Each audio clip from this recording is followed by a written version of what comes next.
Welcome to the Deep Dive. Today we're looking into the history of, well, just one Welsh coastal town. But it's a fascinating case study. It's all about economic dependency and surprising resilience. Exactly. We're talking about Neyland in Pembrokeshire, a small place whose whole story seems to be shaped by these huge external forces.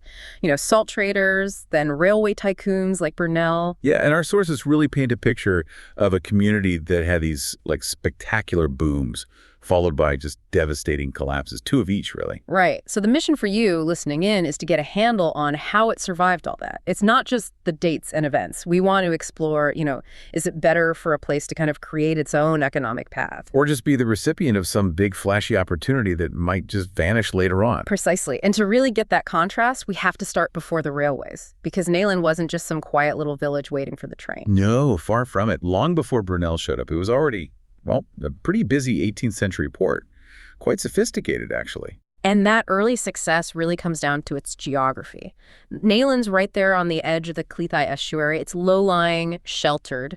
And crucially, it had deep water access within Milford Haven. Exactly, which allowed them to build up their first big industry, salt. The salt economy, you could call it. Okay, salt. We sort of forget how vital that was back then. In 1748, the place that was called Neyland then was already known for its port and this thriving salt refinery. Yeah, and salt was everything for preserving food, curing fish, butter, cheese. I mean, this was pre-refrigeration, remember? It was essential across the whole country. And this wasn't just digging up local salt, was it? No, it was complex. The raw stuff, rock salt, had to be shipped all the way from Cheshire down via Liverpool. Wow. And what's really interesting is how savvy the local merchants were. They weren't isolated at all. They were actually lobbying Parliament way back in 1719. Lobbying? About what? About improving the River Weaver up near Cheshire, Wow. just to cut the shipping costs for their salt. They were actively trying to shape their own success, That's incredible. Playing the long game with infrastructure and politics. And you can see the connections in the trade records, right? Oh, absolutely. Yeah. The records mention specific imports, like 2,000 bushels of French salt in 1753, and then over 2,000 bushels from Cadiz in Spain just 2 years later. So this little Welsh village was plugged into this whole European network. Definitely. And all that salt fueled a massive herring industry. The numbers are kind of mind-boggling for a small place. Oh, one. Well, in 1751, they landed just under 14,000 red herrings. Okay, respectable.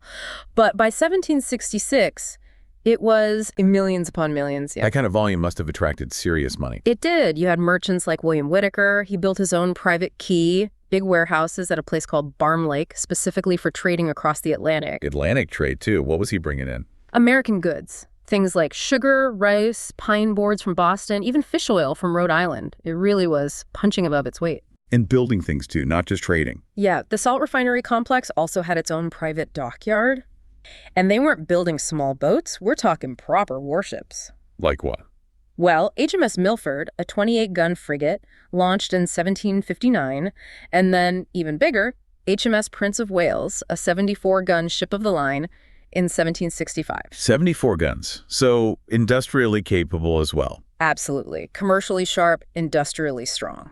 But despite all this global trade and shipbuilding, the village itself stayed pretty small. It did, yeah. The population only grew to about 905 people by 1851. They built this big economy, but didn't really expand the town itself that much. And that small size, that sort of empty space, that turned out to be exactly what attracted the next big change, didn't it? It really set the stage for it. Enter Isambard Kingdom Brunel and the Great Western Railway.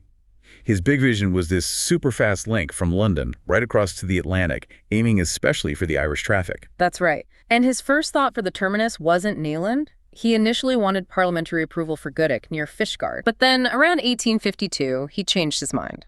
And why the pivot? Well, a couple of things. Pressure from shareholders, apparently, and the need for really good, sheltered, deep water. Neyland had that. Good anchorage, space to build. And maybe the clincher, as our sources say. Few inhabitants to buy out. It was cheap land, easy to clear. Pretty much. Brunel actually had to sell this to his directors. He told them, look, building a major terminus where, and this is his quote, no trade of any sort exists, well, it was going to require some experimental arrangements. Experimental arrangements. Sounds like a bit of a gamble. Oh, a huge gamble. But he promised them that a really large trade could be created there over time. He was basically saying, trust me, I'll build it and they will come. That's less engineering and more. Sheer force of will and salesmanship, building a whole economy from scratch. Totally. A massive corporate bet. But the speed they moved at was incredible. Parliament gave the go-ahead in 1852. Then they cleared the land. Yep. Bought out the villagers, knocked down buildings through 54-55, and by April 15th, 1856, less than 4 years later, the South Wales Railway line was open, right into Neyland. Just like that. A quiet inlet becomes a major transport hub. What did Brunel actually build there? Well, state-of-the-art stuff for the time. 2 sets of his famous broad-gauge tracks, the wider ones for stability and speed. Platforms, engine sheds. And something about a hydraulic lift. Yeah, a big hydraulic lift, probably for shifting heavy goods, maybe even whole train carriages down onto the ferries quickly.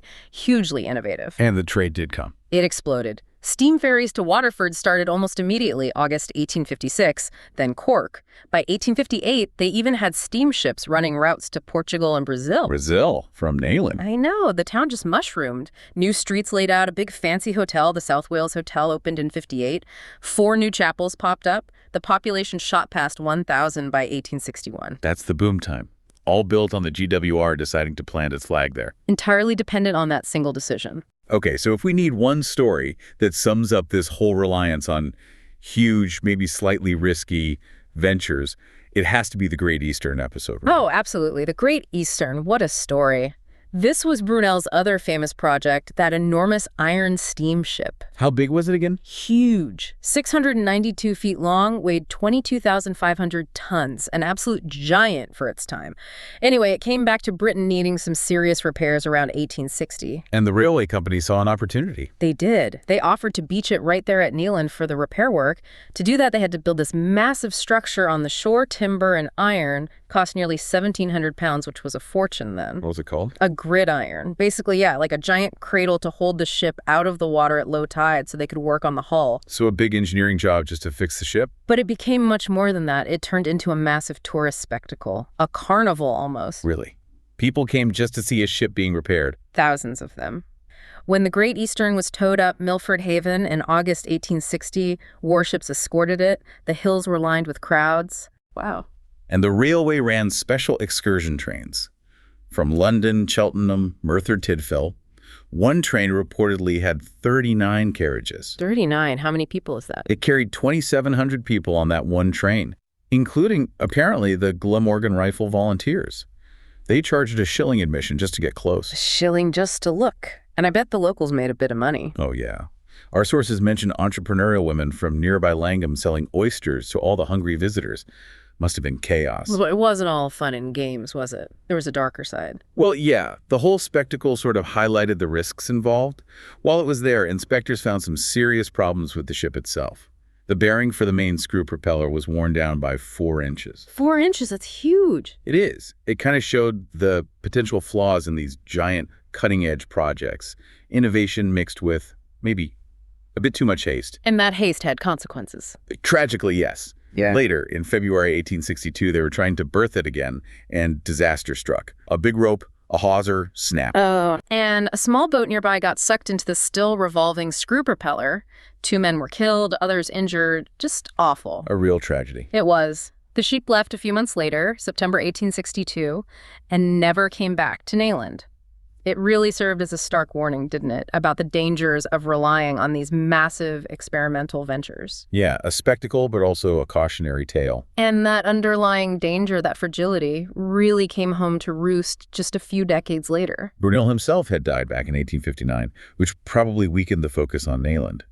And people kept grumbling about problems, didn't they? Silting in the harbor, maybe not enough shelter for the really big ocean liners. Exactly. And the GWR, the railway company, well, they eventually just decided to go back to Plan A. Which was Fishguard. Fishguard. They started building a new harbor there. And then, August 30th, 1906, that's the key date, the new Fishguard harbor opened. And the impact on Neyland. Immediate and brutal. Within days, the GWR transferred all the really profitable Irish ferry traffic, the mail, the passengers, to Waterford, straight from Neyland to Fishguard. Just like that, pulled the plug. Pulled the plug.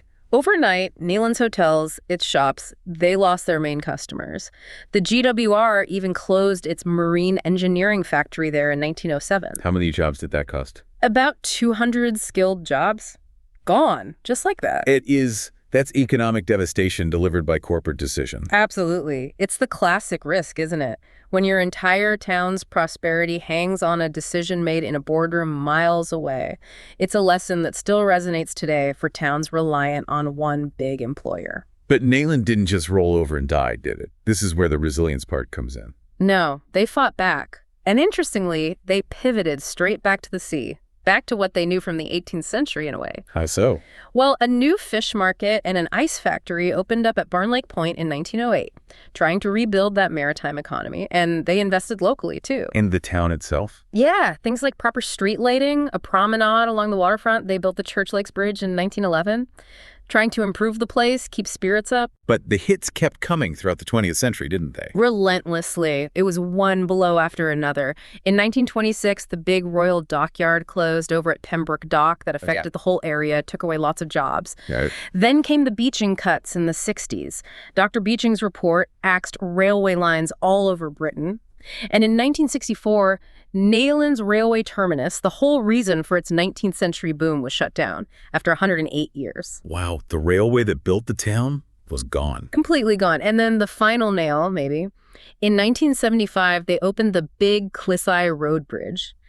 Which meant the local ferry service, the one connecting Neyland across the water to Hobbs Point, which had been running since 1858, wasn't needed anymore. So that stopped too. So piece by piece, the things that had defined Neyland, that had brought it prosperity, were just dismantled by these bigger external forces. Exactly. Infrastructure changes, policy decisions, all happening elsewhere, but devastating Neyland. So the big question then is, how does a town even begin to recover when basically everything it was built on has been taken away? It seems they did it by looking at what they still had, which was the water, the location, and that incredible history. They embraced both. Right. So the location, that led to the marina, didn't it? Precisely. The marina age, you could call it. Starting around 1985, they looked at that derelict railway yard, the old quayside. All that land Brunel had built on. Exactly. And they repurposed it. They started building a marina in that sheltered inlet, Westfield Pill. So where Brunel's broad gauge trains used to pull up, now you have yachts and pleasure boats. A complete transformation from industrial transport hub to leisure destination. It really is. But they didn't forget the history. They actively celebrate it. Wow. Well, they started the Brunel Festival back in 1988, celebrating that railway heritage. And they even put up a bronze statue of Brunel himself in 1999. Oh, yeah, the statue. Didn't that get stolen at one point? It vanished briefly in 2010, but they got it back or replaced it quickly, which kind of shows how much that connection means to the town now, doesn't it? Definitely. And you could still see bits of the old railway. It can, and that's what makes it so tangible. There's the Brunel Trail cycle path that follows the route of the old railway line. You can literally cycle where the trains used to run. That's cool. And even cooler, some of Brunel's original broad gauge rails, those heavy, distinctive rails, they're still there. They've been repurposed as handrails around the quay area. No way. Using the actual rail. Yeah. Talk about resilience, right? Taking the physical remnants of the thing that failed, the railway, and turning them into part of the town's new life. It's quite poetic, really. Hashtag tag outro. So it's been quite a journey through Neyland's story. Yeah. From this, self-made salt and fishing village. To a global transport hub, literally created out of nothing by Brunel, where, as he put it, no trade dot exists. Through spectacular boom and bust. To today's community, which seems defined by adapting, by leisure, by remembering its past. Yeah. So the key takeaway for you, listening, is really about those two different paths we saw. The 18th century way, the salt merchants, lobbying Parliament, building their own trade slowly. The self-authors, kind of creating their own destiny. Right. Versus Brunel's way, becoming the recipient of this massive, sudden corporate investment. Which was amazing while it lasted, but totally fragile. Dependent on decisions made elsewhere. Slow and steady versus fast and potentially fleeting. Exactly. And that brings us to the final thought, the question Neyland's story leaves us with. When these huge external forces, big companies, government policies, new technologies, when they reshape a local economy so drastically. What's actually better for the community in the long run? Right. Is it better to be the creator? Investing locally, building your own thing, even if it's smaller scale? Or is it worth taking the risk to be the recipient? to grab hold of that huge opportunity, the new factory, the railway line, even knowing it might just disappear one day, pulled away by forces you can't control. It's that trade-off, isn't it, between the scale of the opportunity and the security, the control.